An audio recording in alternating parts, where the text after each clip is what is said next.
కార్యాలయం అన్న కనీస జ్ఞానం కూడా వారికి లేదు. ఉద్యోగులమన్న స్పృహ అంతకన్నా లేదు.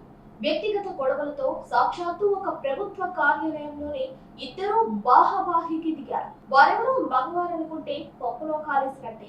వాళ్ళిద్దరూ ఆడవాళ్లు కావటం గమనార్హం.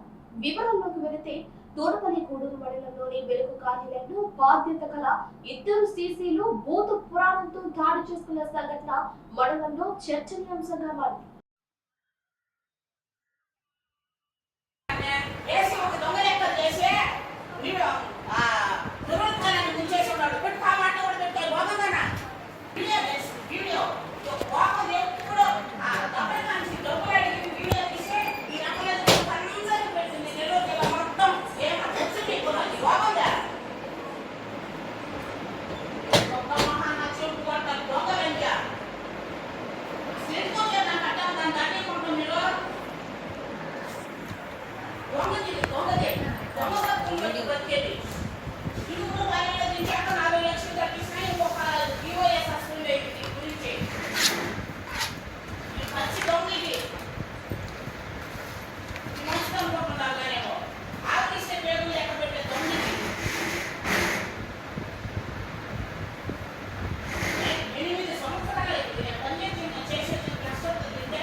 ఏంది వదిలేదు ఎక్కుంటుందండి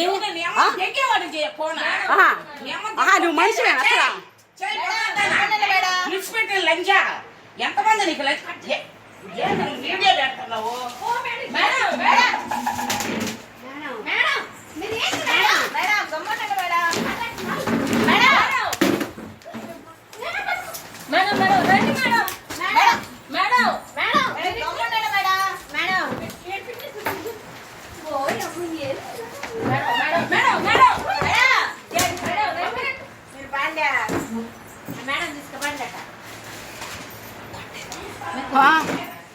కుట్టిందా తీసేదండి తీసే కాసేపు మనిషిని కుట్టేదేంటా? పోగలా? ఏడేళ్ళ కాలము? దొంగలుండేదా? దెబ్బ దెబ్బ